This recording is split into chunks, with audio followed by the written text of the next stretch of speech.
Well, good evening, everyone. It's 6:31 and welcome to the Breaking the Silence webinar series. My name is Candace Fair and I am the Community Enhancement and Development Officer with CASA Foundation. We are the fundraising arm of CASA Child, Adolescent, and Family Mental Health, and we raise money to support CASA services and raise awareness about children's mental health. We are honored to be partnered with the Mental Health Foundation to bring to you Breaking the Silence. Both organizations are passionate about mental health care and are grateful that the Breaking the Silence team has brought us together to share resources and support with all of you. We're so happy that you're able to join us today. It is important now more than ever to recognize and show our respect to the Indigenous people of our country through a treaty acknowledgement. It's an act of reconciliation to recognize the traditional territory of the Indigenous people who were the first to call this land home. Today, we acknowledge that we are on sacred Treaty 6 land, the ancestral land of the Cree, Saulteaux, Blackfoot, Métis, Dene, and Nakota Sioux. And we recommit to our promise to live together on this land and take care of one another in these difficult times and always. Being virtual, there's just a few housekeeping items we want you to take note of. Today's session is being recorded and it will be shared with all of the participants afterwards. It'll also be available on the Breaking the Silence website for a limited time. And we encourage you this evening to please use the Q&A function on the bottom half of your screen to ask any questions. We want to remind you that doing so means you will be asking questions anonymously, so please don't worry about that. And if by chance we run out of time for Q&A, we do have a commitment from our presenter this evening to do a recap, and we will answer those questions for you.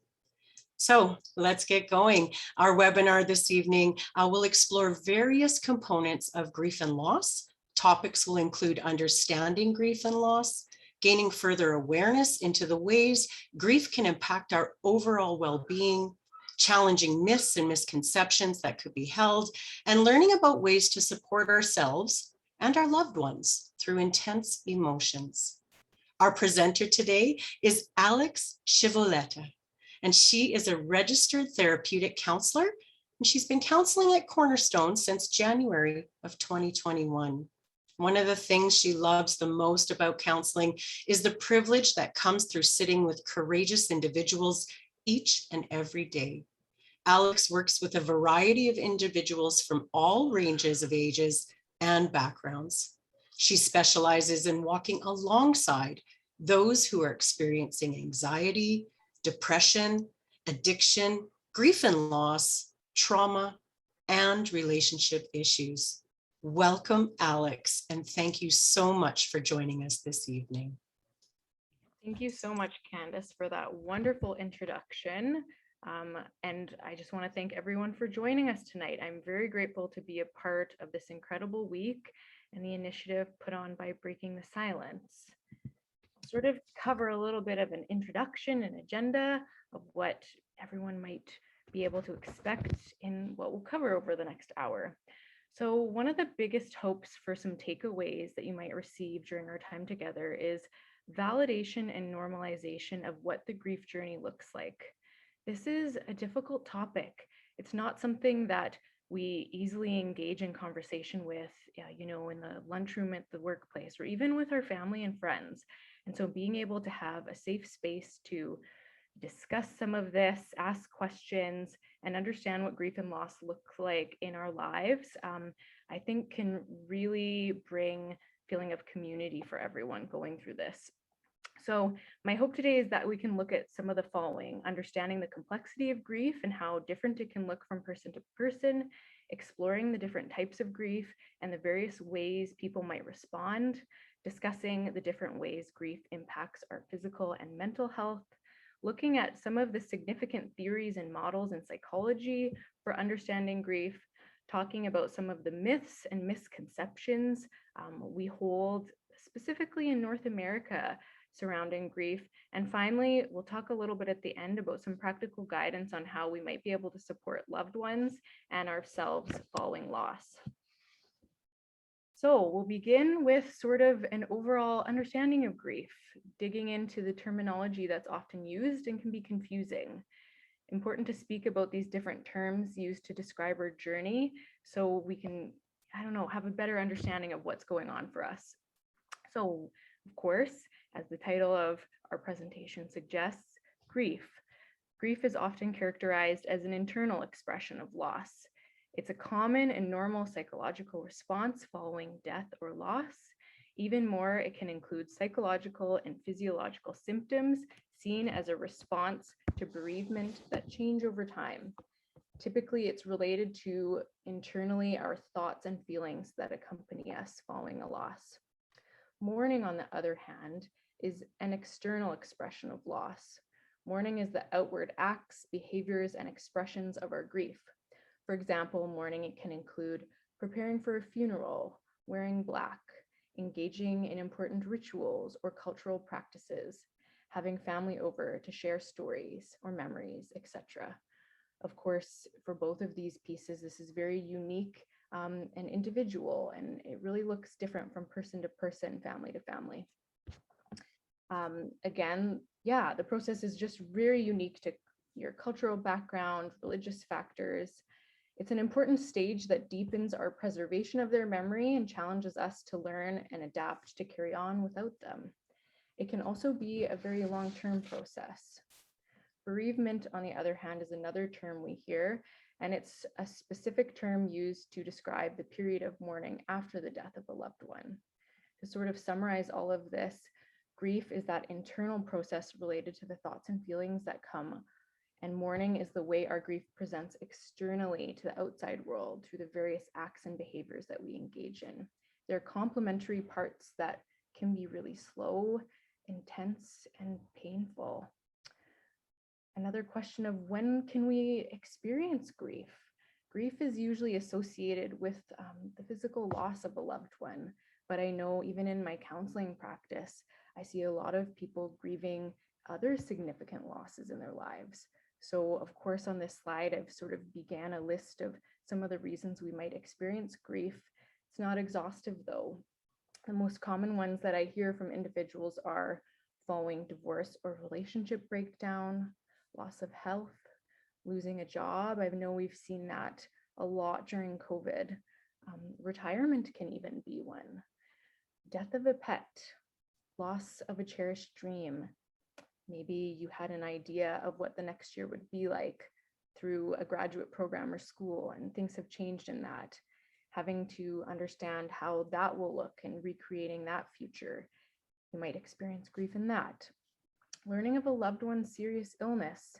There's of course a grieving process in that.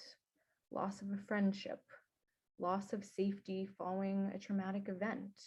And even the last one there, selling the family home. There are events that we don't typically associate with grief, but I think important to know that the grieving experience and journey can go well beyond losing a loved one in our lives. So sort of talking about the different types of grief that one might experience after a loss. Of course, grief is a very normal and common response. Many of us have supported loved ones or friends through their processing of a loss. Some of us have experienced our own grief. One thing that becomes very apparent as we journey through these intense periods of time is the notion that grief shows up very differently from person to person. Even more that there's not really a set time period that grief lasts. Typically over time, we see that the impact of grief decreases and becomes more of a background feeling than one that is dominant. However, there are many cases in which the feelings and symptoms associated with grief last for longer periods of time, which I'll get to on the next slide, and we often refer to this as complicated grief. So the first type of grief that we see, and most everyone goes through this period following a significant loss, is considered acute grief. This is one that lasts for several months following the loss. Symptoms might include feelings of shock or numbness, intense distress occurring in waves. These waves average between 20 to 60 minutes in duration of time, and they're often accompanied by physical and emotional discomfort, shortness of breath, and tightness in the throat. Some people complain of sleep difficulties, not being able to sleep, even experiencing nightmares and night terrors of their loved ones and them being in their lives. Loss of appetite is very common. Feelings of guilt. A lot of people experience sort of that survival's guilt and remorse. Restlessness, loss of sex drive, poor concentration, intense periods of sadness. There are just so many symptoms physically and emotionally that one might experience when going through acute grief. Typically, we notice that these seem to resolve naturally over time, and the intense feelings of sadness become less frequent. Following our stage in acute grief, we often move into sort of an integrated grief. This is noticed as being sort of the experience of healing, and when people are sort of hoping to get out of that really intense period of acute grief, more often than not, they're referring to moving into this stage of their grieving period. Usually at this time, people will begin to resume normal daily activities, does not feel to the same intensity or distressful symptoms of intense pain or sadness as often. The bereaved individual learns to integrate the loss into their life in a variety of ways, meaning they've found ways to carry on their loved one's legacy. They've learned how to stay connected with their loved one's memory and slowly begin to experience and accept sort of this new reality. Important to note, though, that when people move into this stage, the steps are not often linear.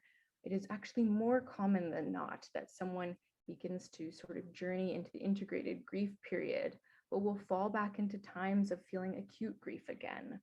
This can be more common around important holidays, birthdays. It could be even a simple sound or smell that might trigger those intense feelings again. One thing a friend told me, they were at a wedding and they were watching the father-daughter dance, and that was sort of her first experience in realizing that her daughter would not be there to experience a father-daughter dance with her dad because she had passed away. Another milestone and big event, life event that you might not think about until you sort of need it. Essentially, the bereaved during the integrated grief period will continue to feel heartache for the rest of their life. They will never stop missing their loved one, but the symptoms of grief are no longer debilitating. The third type of grief that we often talk about is complicated grief. This impacts about 10% of individuals. When a person fails to transition from acute to integrated grief, we can see them sort of experience this stage. The experience of symptoms associated with acute grief last for years and years. Memory of their loved one remains deeply painful. Feelings are intense and often very debilitating. People may complain of not being able to get out of bed.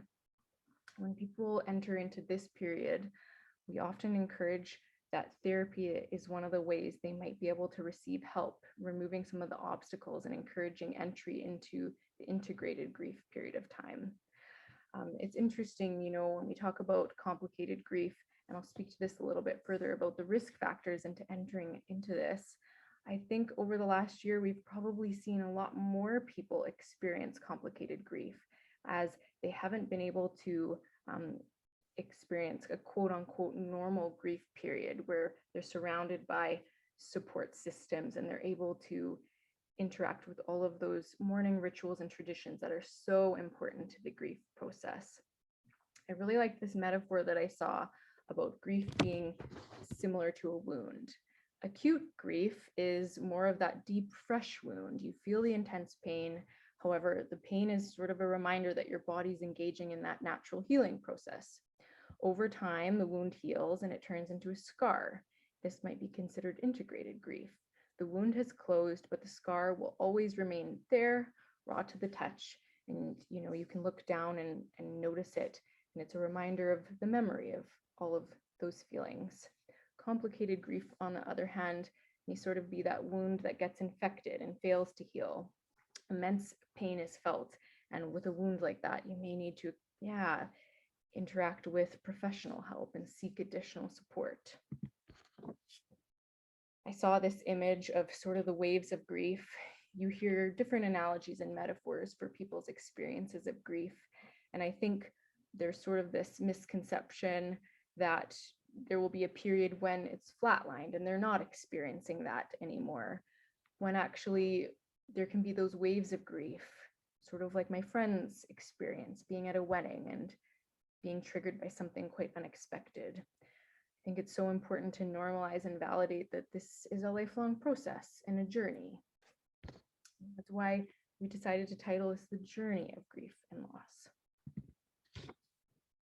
Continuing on with sort of furthering our understanding of grief, there are many factors that influence how we grieve and sort of what type of grief we might enter into. The manner of death and whether there might have been time to prepare.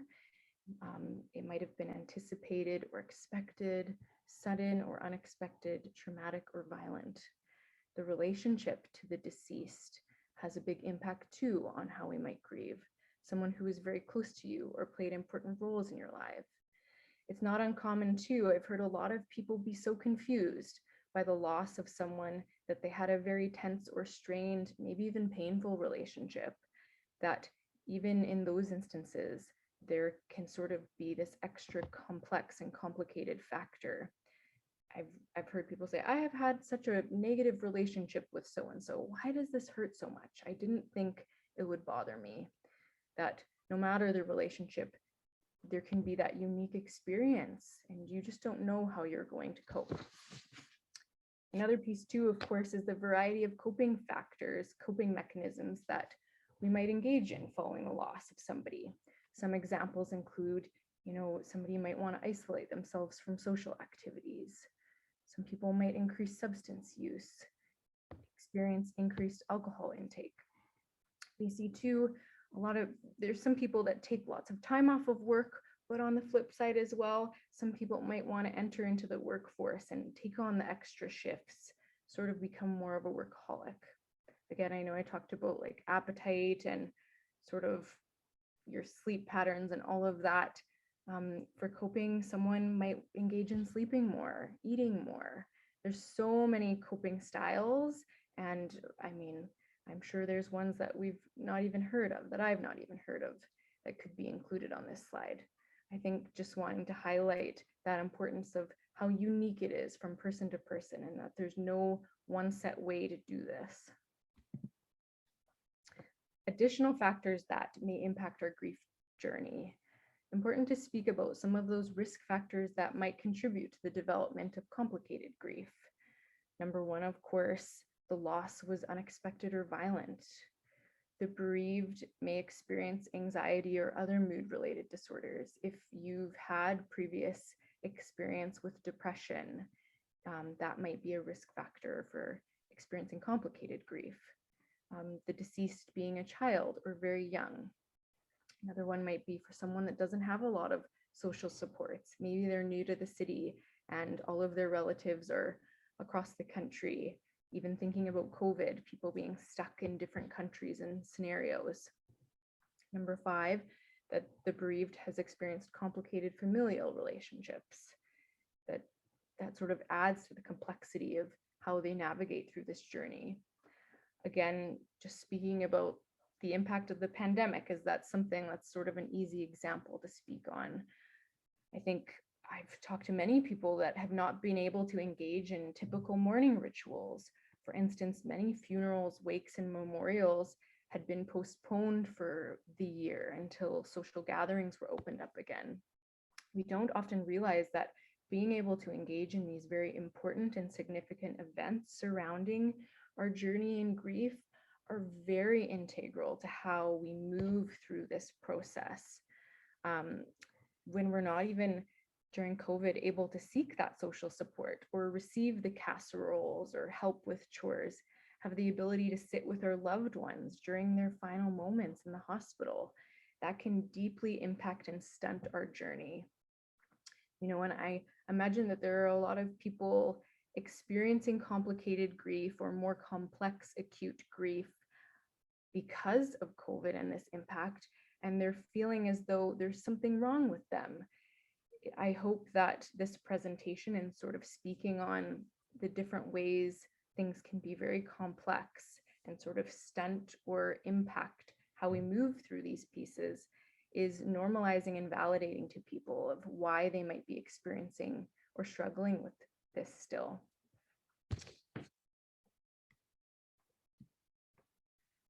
Sort of some of the last pieces in understanding how grief impacts us. There are a variety, as we've talked about already, symptoms that individuals might experience, both physically and mentally. Here are some of the common symptoms people experiencing following a loss: weakened immune system, increased heart problems and palpitations, depression, poor sleep, loss of appetite, on this image here, headaches, stomach pains, fatigue, just a variety of ways physically, emotionally, mentally that we can be impacted. One thing to note is with depression being on the slide and something that might be experienced following the loss of somebody, I think it's also important to talk about the difference between grief or depression. A lot of people, especially after a couple years of losing someone, they're still struggling with things, might start to be asking themselves, am I still experiencing grief, or is this looking more like depression for myself? So I wanted to spend some time in highlighting some of the main differences between grief and depression.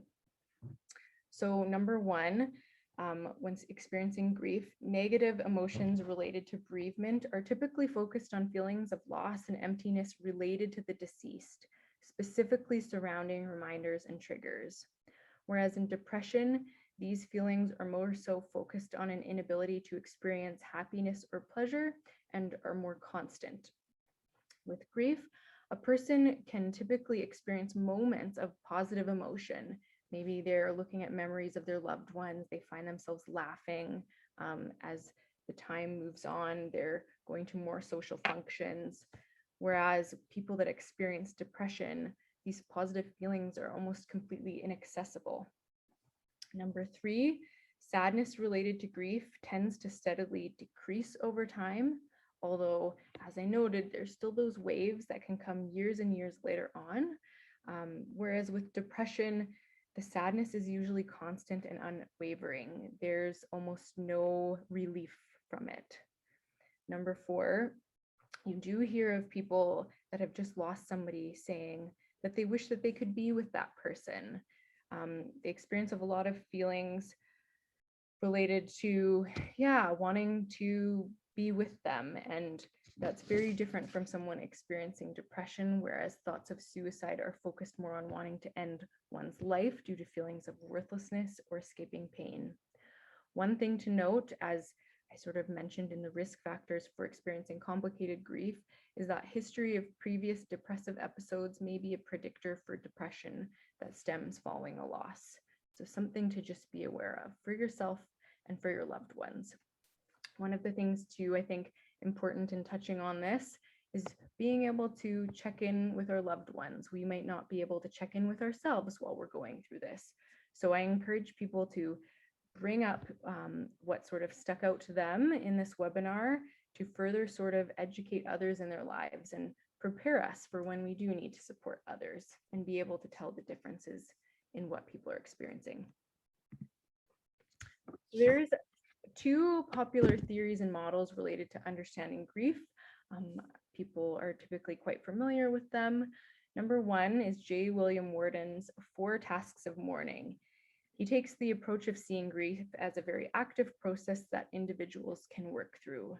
Number one, he talks about task number one, to accept the reality of the loss. Usually this is experienced with coming to terms with the loss, both emotionally and intellectually. Number two, the task of processing the pain of that grief, really confronting our painful emotions, recognizing the pain, naming our emotions, and learning to cope.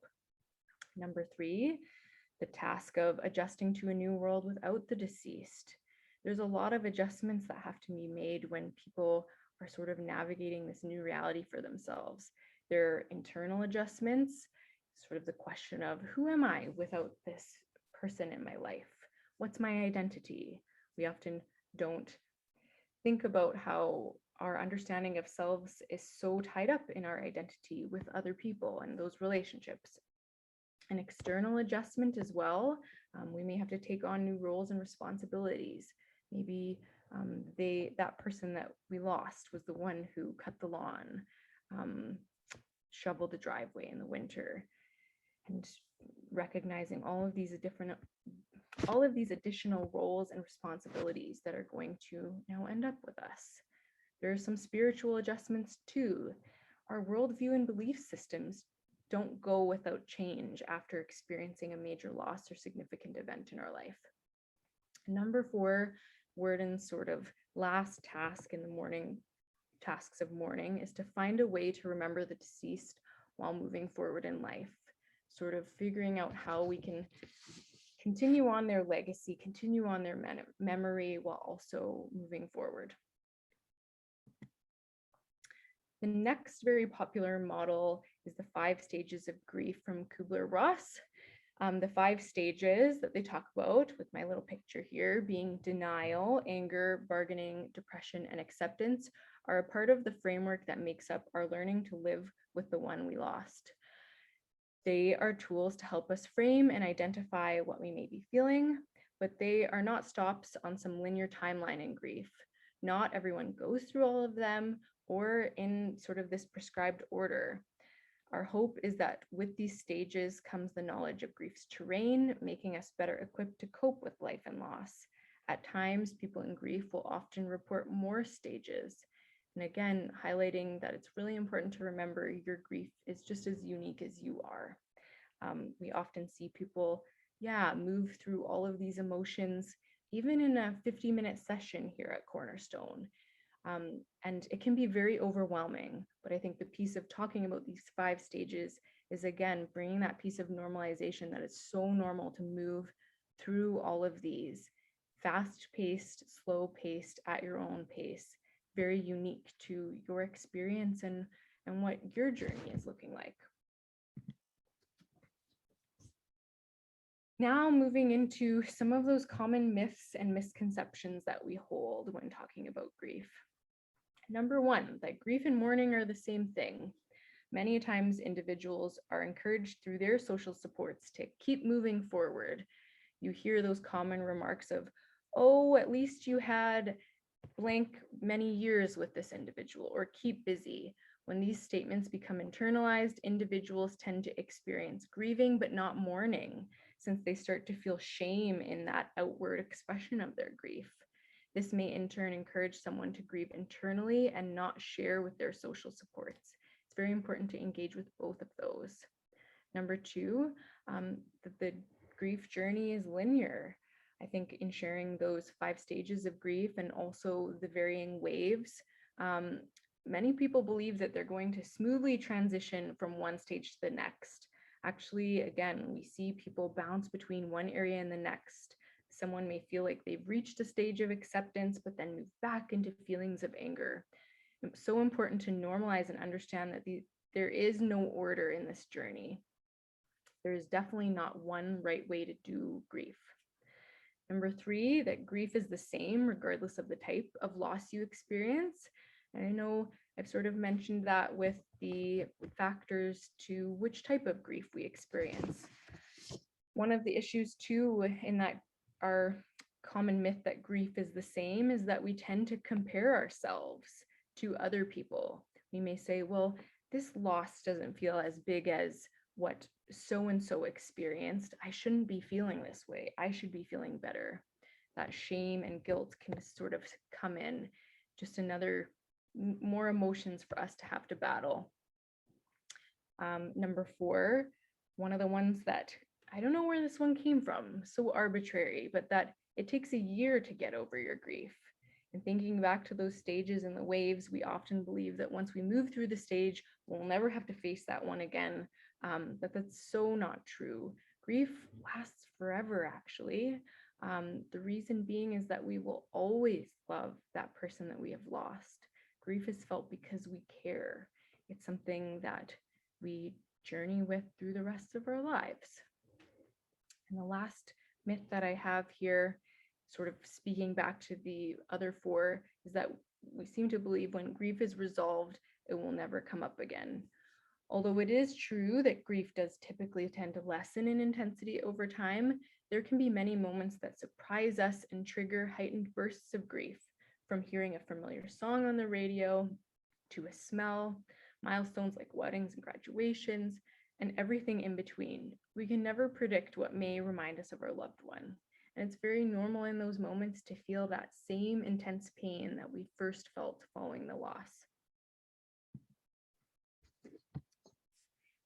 Now moving into sort of the practical pieces of how do we support those around us during these really difficult times? How do we support ourselves? The way that I sort of have this set up that I found very helpful, especially in doing some research, was the do's and don'ts for supporting those going through grief. I'll start with the side with the don'ts. Don't only focus on the good or put a positive spin on things. That can make your friend or relative feel as though you aren't hearing what they're saying or acknowledging the pain that they feel. This can encourage the person experiencing grief, again, to go kind of back into that internal process and not feel that it's safe or that you're open to listening to them. For example, a friend's loved one may have received a terminal cancer diagnosis, and a person may say to them, well, at least you have, 2 more months with them. We also hear people say, and of course, trying to say these in a way from a place of care, that it was part of God's plan, or they're in a better place now. Even I've heard God must have needed them in heaven. While of course the person who's grieving understands that these people in their lives, these social supports, are really coming from a place of care, it can really minimize, dismiss, and invalidate the deep and intense pain that people are going through. Another don't compare it to your experience. It's a natural instinct, as we often want to provide advice or guidance on what has helped us through difficult periods of time, but again, can also inadvertently dismiss that person's experience if we engage in comparison too much. It can feel like we're not listening to what they're feeling and their unique experience. This is not to say, and I want to put a little asterisk on that, not to say that we cannot reflect on our own lived experience and sort of use that as a way of validating what they are going through. Not to say too that you can't sort of provide that advice and guidance as they look to you and ask the questions of how did you move through that period? We have just that natural tendency to want to fix things, and that might be why that comparison comes in. We want it to give them a roadmap of what to do, sometimes so it can be a lot more helpful to just be with them. The last don't on this list too, don't shy away from conversations or stories that involve the deceased and their loved ones. Moving to the do's, a lot longer of a list. Do reach out and stay aware of their reaction. Take note of their cues. When you're reaching out, are they open to it? Are they sort of giving you the cue that they need some space right now? Being very attuned and aware to their behavior and how they're engaging with that. Do listen. Make space for this individual to talk about their feelings or talk about whatever they feel they need to talk about. Some people, even in the few days and weeks following the loss, they want to talk about the hockey game or an interesting show that they've been watching. And there can be sort of that pressure on them to only feel like they can talk about the loss that's recently happened. So let them know that you're open to talk about whatever sort of comes your way. One of the pieces too in listening that we get a little nervous about is we're so worried about responding in the best way possible. Instead, I just encourage you to focus on staying with them and trying to understand. Allow them to just talk as they need. Number 3 here, acknowledging the loss.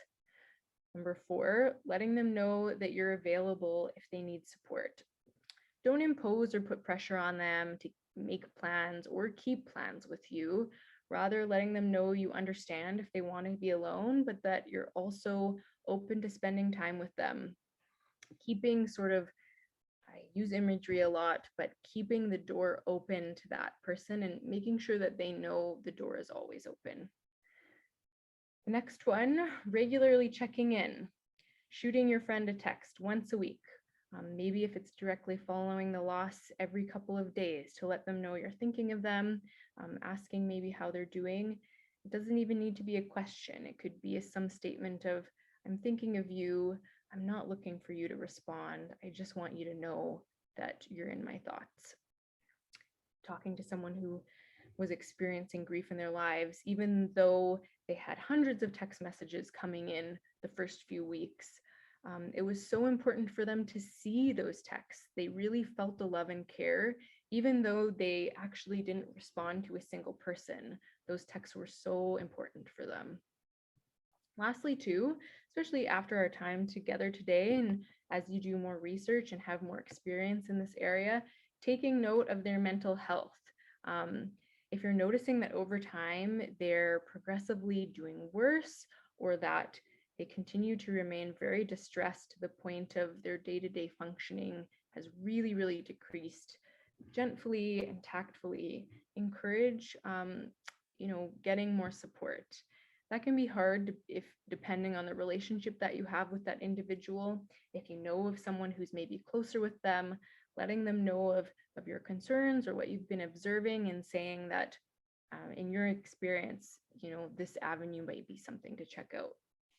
One of the things too, I was listening to a podcast recently on Oprah's Super Soul Conversations, and she was speaking with Sheryl Sandberg, who is the COO of Facebook. And Sheryl had lost her husband, Dave, tragically at a very young age. What stood out to me in listening to their conversation was that Sheryl was speaking on how people engaged with her following his passing. She noted that there's often that fear regarding bringing up someone's loss, and this fear discourages people in asking, reaching out, and it encourages them to actually avoid. Sheryl speaks about her journey and experience in that.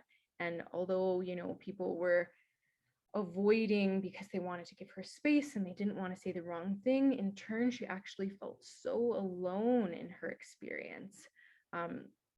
She mentioned that people were very worried that their questions or acknowledgement of her loss would remind her that she had lost someone. And it's kind of funny, she sort of laughs at that, like makes this humorous remark of, no comment can actually remind me that I've lost my husband. I definitely know that. That's my reality every single day. So please talk to me, and I encourage you. Of course, that's just one person's experience with that. Again, going back to the first thing that I said on the do's list of things, keeping attuned to the reaction of the person. If you are reaching out and they seem very uncomfortable or that they're wanting space, listening to what you're getting from that social engagement. And lastly, in our practical tips, how do we support ourselves? I feel like this can be the most difficult thing in our journey on grief. One of the things that I want to say before I go through this list of ways is that it's so important to practice self-compassion.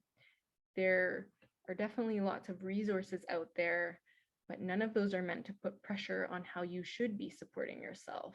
And definitely this list is not meant to make someone feel ashamed of not engaging in these activities or trying to support themselves. This is very hard and so unique to every individual and person. And so this journey is yours. These are just guidances or advice on what I've seen work for people. Number one, acknowledging the pain you're feeling, not running away from that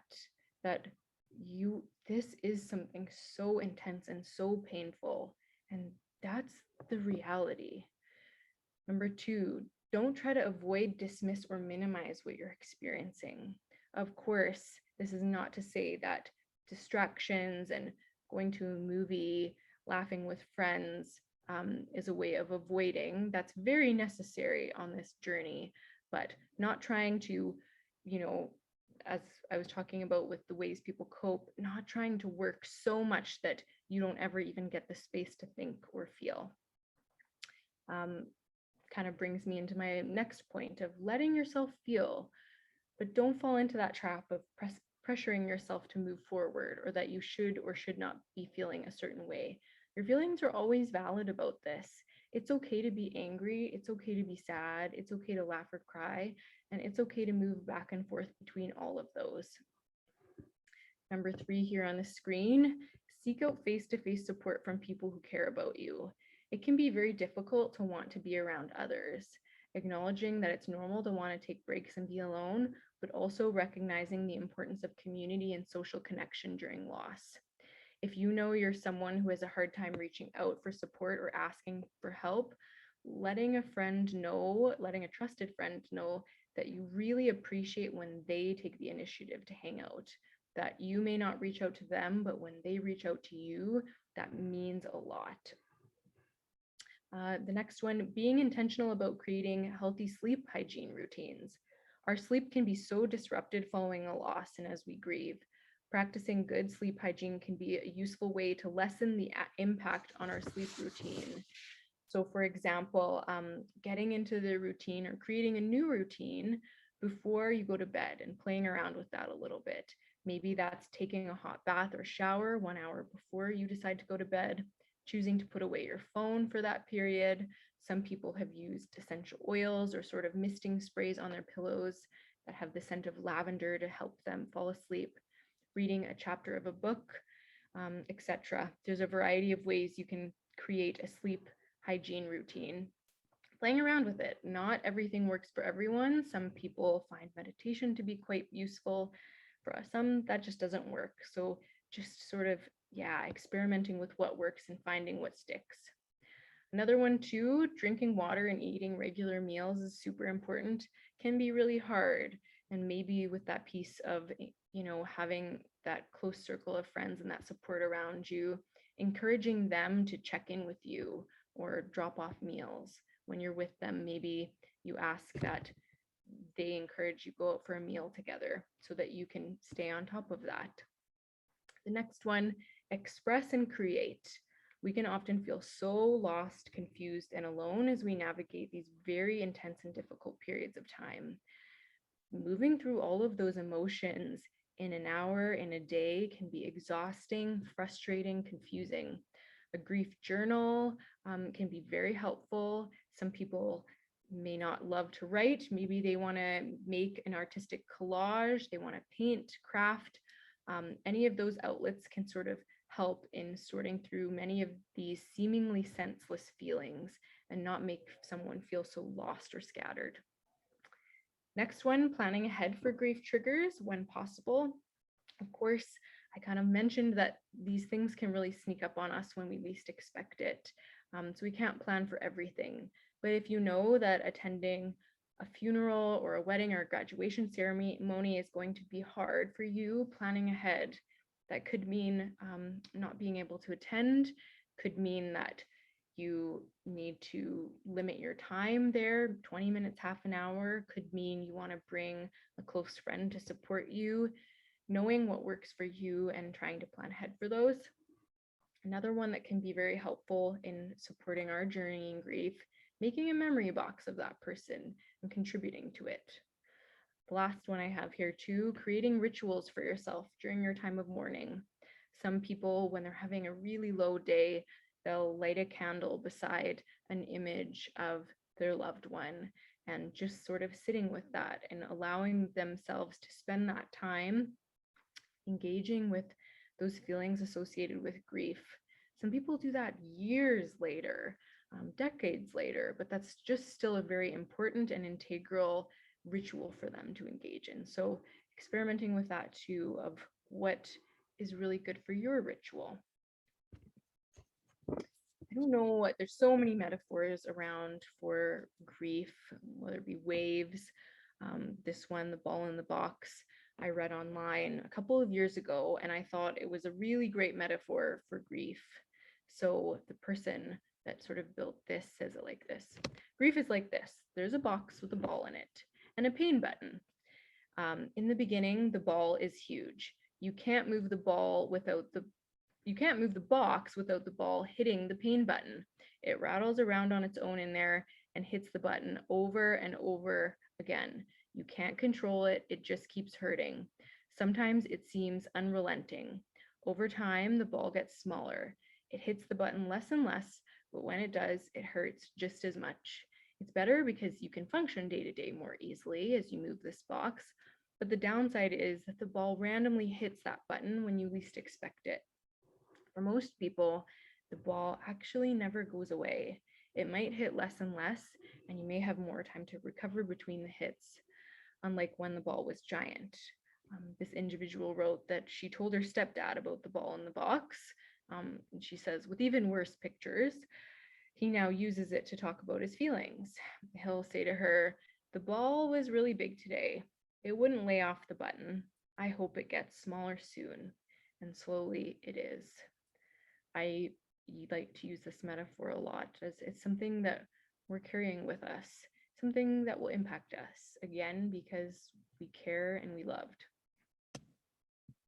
Some really great resources that I've sort of come about along my way, some books on the side here that people have noted as being super helpful. The Grief Recovery Handbook is actually a handbook with exercises, journal entries, different coping mechanisms, that kind of thing that can be very good for engaging with. Another good book, Motherless Daughter, The Legacy of Loss, and these next two, Grief Works and This Too Shall Pass, have been really useful ones. Some of the podcasts that I've mentioned, of course, Oprah's Super Soul Conversation, How to Build Resilience and Find Joy After Loss with Sheryl Sandberg was a really good one. There's also another one by Brene Brown with her podcast Unlocking Us on grief and finding meaning with David Kessler. There's many support groups and counseling opportunities in Edmonton, and I've definitely not, this list is definitely not exhaustive.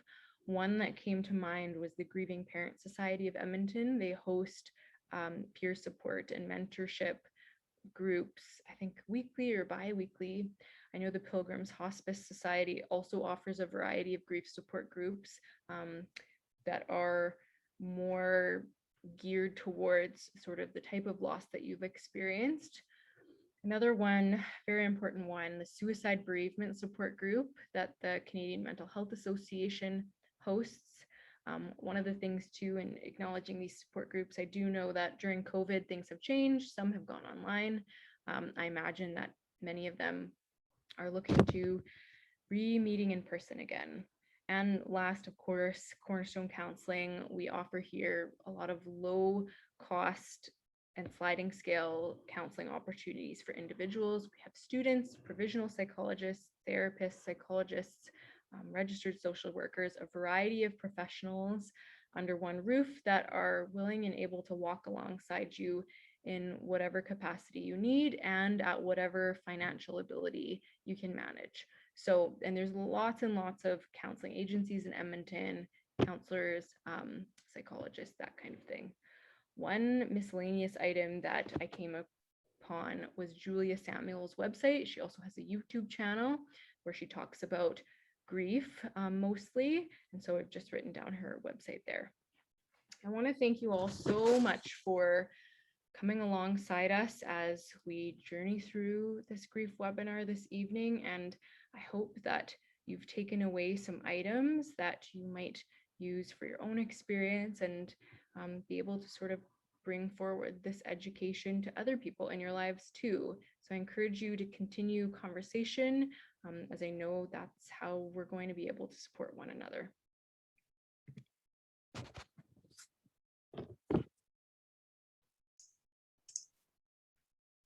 Thank you, Alex. All right, so we are happy to offer these sessions for free to our communities, to our participants this evening. And we feel that the more accessible resources are, the better equipped we can all be together. That said, if you have the capacity to donate, now is the best time to do so, because with the support of EPCOR and their Heart and Soul grant, we have been given the opportunity to have all donations matched dollar for dollar during the Breaking the Silence week. More donations means more mental health resources and support for everyone who needs it.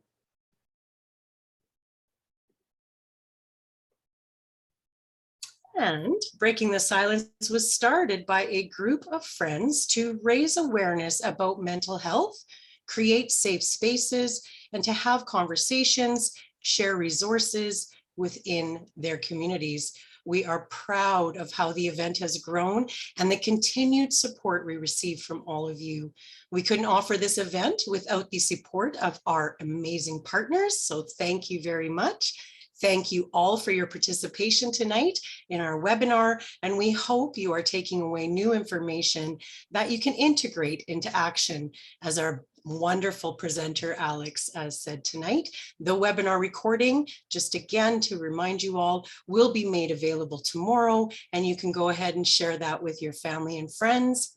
Have a most fantastic evening. And again, to our wonderful presenter, Alex Scivoletto, thank you. Have a great night.